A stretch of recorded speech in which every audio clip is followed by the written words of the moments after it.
1절에서 6절입니다. 요한 2서.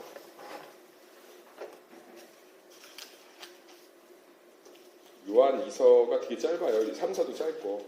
근데 원래 한 절을 다, 한 장 자체를 다 살펴보면 좋은데, 큐티가 이제 그 매일 성경이 그 커리큘럼을 맞추려고 이걸 쪼개놨어요. 매일 성경을 꾸준히 하시면 좋은 게 7년에 1독을 할 수 있습니다. 구약 4년, 신약 3년. 그래서 꾸준히 하시면 성경을 깊게 계속 인생에서 볼 수가 있어요. 그러면 굉장히 유익이 됩니다. 자, 요한 2서 1장 1절에서 6절입니다. 우리 번갈아 읽도록 하겠습니다. 장로인 나는 택하심을 받은 부녀와 그의 자녀들에게 편지하노니 내가 참으로 사랑하는 자요 나뿐 아니라 진리를 아는 모든 자도 그리하는 것은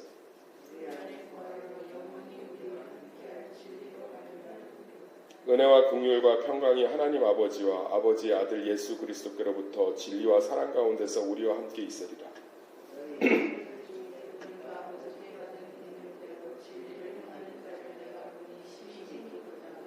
부녀여 내가 이제 내게 구하노니 서로 사랑하자. 이는 새 계명같이 내게 쓰는 것이 아니요 처음부터 우리가 가진 것이라. 또 사랑은 이것이니 우리가 그 계명을 따라 행하는 것이요 계명은 이것이니 너희가 처음부터 들은 바와 같이 그 가운데서 행하라 하심이라. 아멘. 사랑과 진리는 같습니다라는 제목으로 말씀을 살펴보도록 하겠습니다. 한번 따라하겠습니다. 사랑과 진리는 같습니다.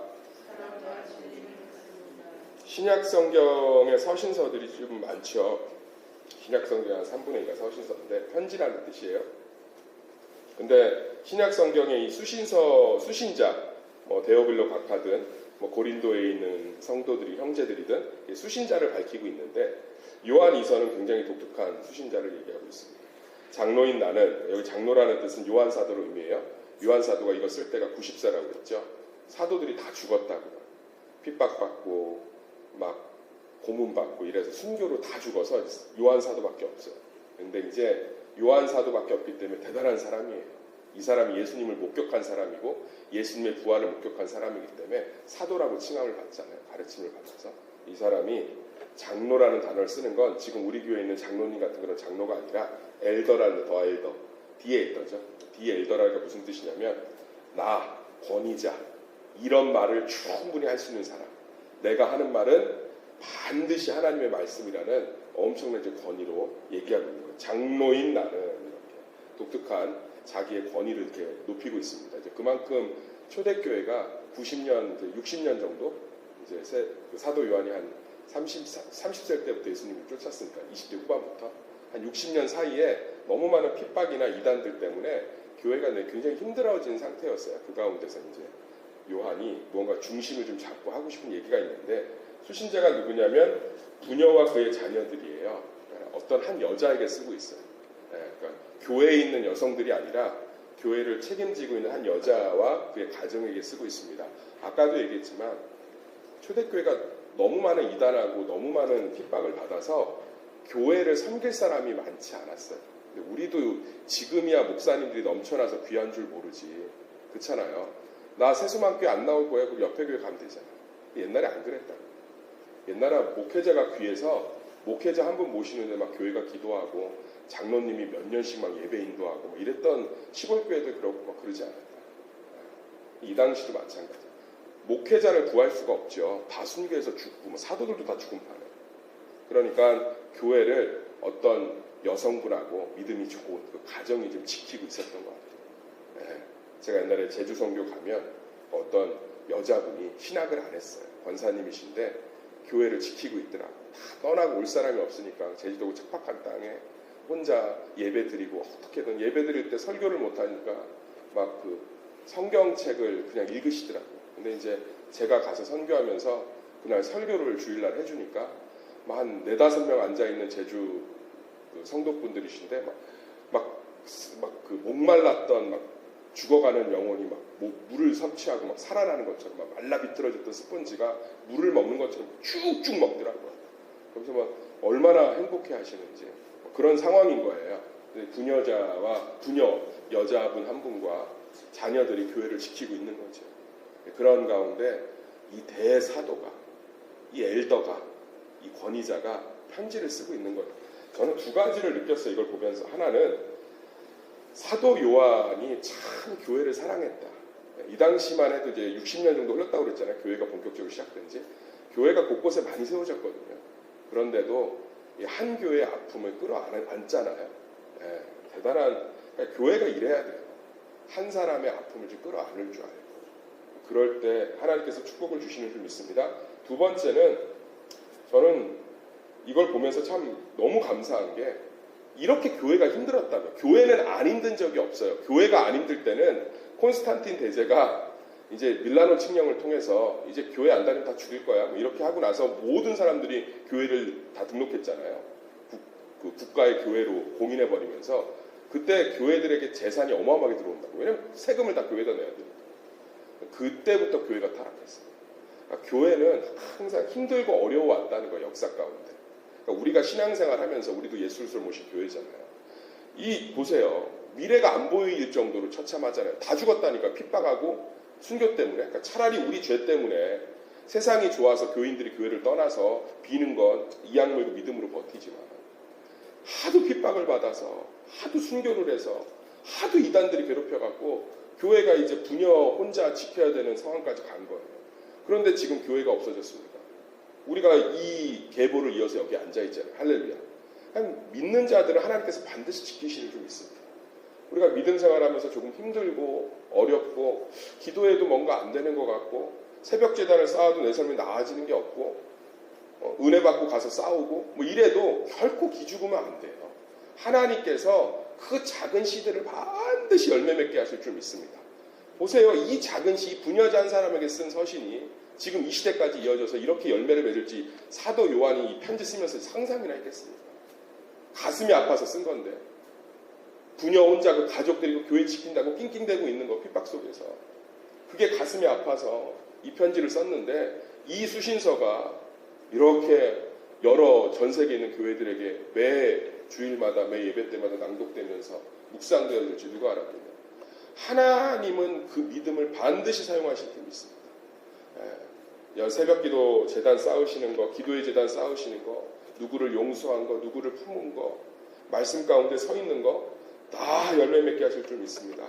하나님은 한 알도 땅에 떨어뜨림 없이 반드시 풍성한 열매를 주실 줄 믿습니다. 그러면서 이제 쭉 1장 전체, 그러니까 요한 2서 전체가 하고 있는 얘기가 뭐냐면 사랑과 진리가 다르지 않다. 그러니까 이게 쉽게 얘기하면 이런 얘기예요. 제가 요한 2서를 좀 읽으면서 너무 이렇게 그 은혜를 누렸던 게 뭐냐면 우리가 진리하고 사랑을 구분한다고요. 이게 무슨 얘기냐면 쉽게 설명해 드릴게요. 말씀에 은혜 받고 나오면서 교회 욕하고 서로 욕하고 물어뜯는다. 그러니까 우리는 사랑하고 말씀을 분리한다. 그러니까 내가 예배 때 은혜를 받은 것과 내가 무언가를 사랑하는 것을 분리하는데 지금 이 요한 사도가 이 얘기를 하고 있는 거예요. 사랑과 진리가 같다는 거예요. 할렐루야. 그러니까 진리를 경험하기 위해서는 사랑해야 된다는 거예요. 우리가 진주가 지금은 되게 흔하잖아요. 목사님 아는애요. 저는 그거 하나도 없어요. 그러는데 그래도 좀 돈 모으면 좀 살 수 있잖아요. 왜냐하면 대량으로 양식이 돼서 그런데 예수님 당시에 진주는 다이아몬드, 금하고 비교가 안 될 정도로 값이 높았습니다. 그래서 성경에 보면 진주를 최고의 가치로 얘기해요. 이해가 잘 안 되죠. 요즘 사람들은. 왜냐하면 진주보단 다이아하고 금이 훨씬 더 비싸니까. 지금 대량 양식이 돼서 그래요. 근데 이 당시에 무슨 잠수 장비가 있습니까? 무슨 뭐 배를 타고 멀리 갈 수가 있습니까?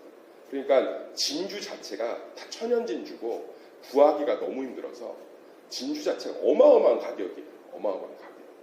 근데 이 진주가 어떻게 만들어지는지 아시죠? 조개 안에 이물질이 하나 들어오잖아요. 양식 쪽에 그렇게 만들어요. 새끼 때 벌려서 거기다가 이물질 핀셋으로 집어넣는다. 그럼 얘가 아프다고요. 삐죽하고. 그럼 뭐 하냐면 자기 액기스를 뿜어서 그거를 둥그렇게 만드는 거예요. 점점. 왜냐면 둥그렇게 만들면 또 이질감이 느껴지잖아요. 또 둥그렇게. 그러면서 세상에서 가장 귀한 보물이 나오는 거예요. 우리가 뭘 알아야 되냐면 하나님의 살아계심을 경험하고 하나님의 진리를 내 삶에서 경험하려면 사랑해야 돼요. 지금 오늘 요한 사도가 요한 장로가 이 얘기를 꾸준히 하고 있는 거예요. 진리와 사랑이 떨어져 있는 게 아니라 진리가 사랑과 함께 있다. 그래서 제가 얘기했잖아요. 교회를 다니고 신앙생활을 하면서 사랑을 실천하고 사랑을 행할 수 있는 행위를 전제하지 않으면, 나는 온라인 예배 예배 드리고, 나는 예배 저기 하고, 나는 그리고 행복해. 얼마나 편해요. 제가 어제 얘기했잖아요. 온라인 교회 너도 해봐라. 너무 속편하다. 오늘도 어제도 잠깐 카톡 했는데 또 건면하더라고요. 이렇게 편한 게 없다. 성도들 안 보니까 너무너무 좋다. 제가 막 요한 이서를 보내주려다가 참았어요. 축복할게 이러고. 그러니까 교회에 보면 다들 유람선 교회가 돼가잖아요. 점점. 예배 드리면 집에 가봐요. 왜? 저는 예배 드리고 집에 바르게 빨리 가시는 분들의 특징이 나름대로 교회를 열심히 섬겼던 분이에요. 이 안에 있는 거예요. 섬겨봤자 소용없잖아요. 섬겨봤자. 상처만 받더라. 내가 섬겨봤는데 나도 열심히 해봤다. 나도 다 해봤다. 근데 남 돌아오는 거는 영광뿐인 상처가 아니라 절망뿐인 상처밖에 없더라. 그러니까 나 예배 드리는 거 외에는 내가 예수님 믿으니까. 그러니까 안 나가. 가나안 성도가 몇만이라고 하잖아요. 내가 예수는 믿는다. 예배는 드린다. 그런데 나는 안 한다. 근데 오늘 사도 요한이 얘기하는 건 그렇지 않다. 우리가 항상 교회 직분을 맡으라는 뜻이 아니고요. 무언가를 사랑할 수 있어야 된다. 말씀을 들으면 꼴 보기 싫은 남편을 품어보는 거죠. 할렐루야. 그때 그 말씀이 살아난다.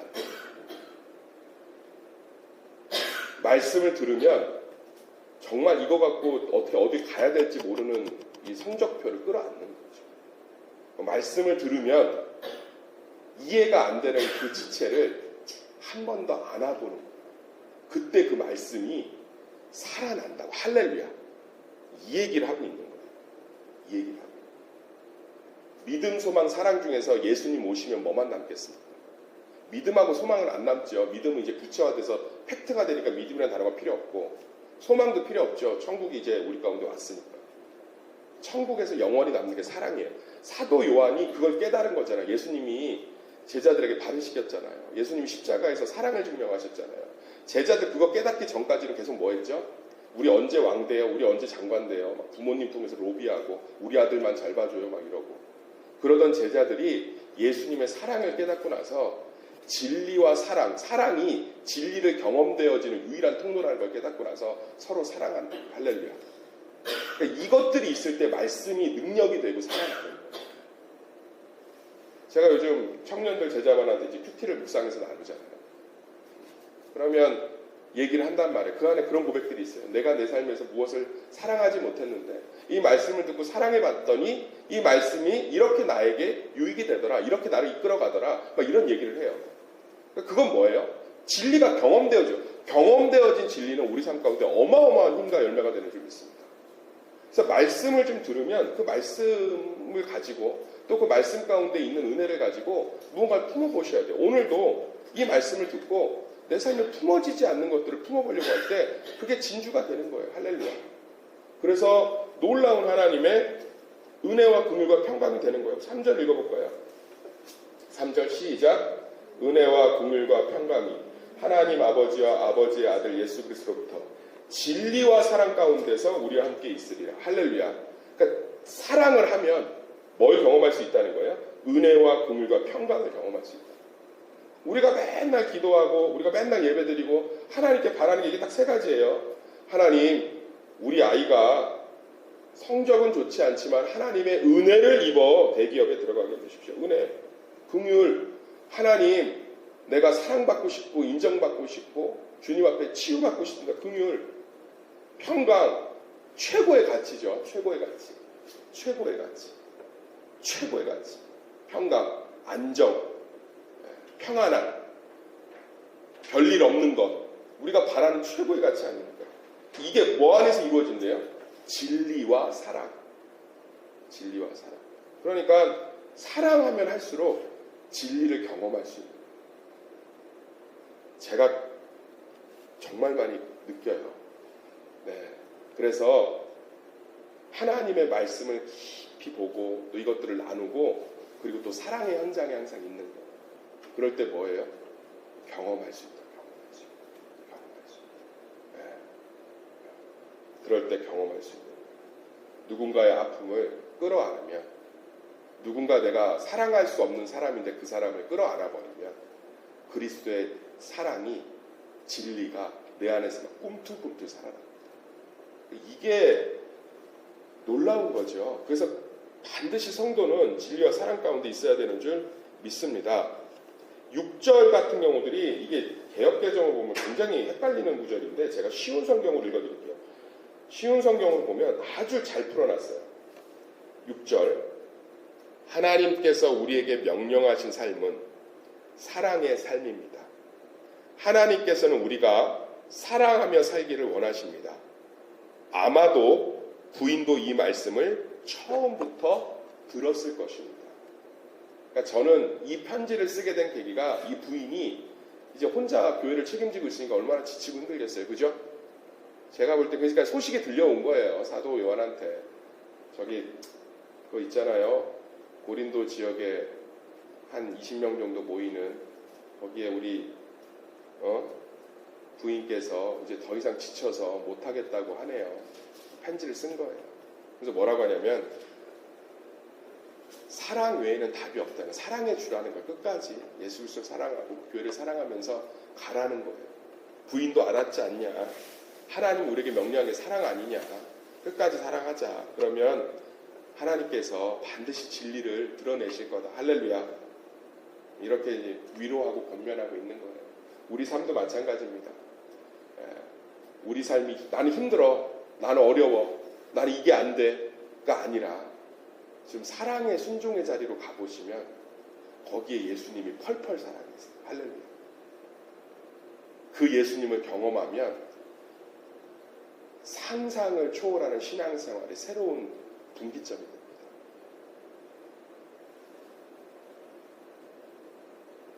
거기로 내려가는 거예요.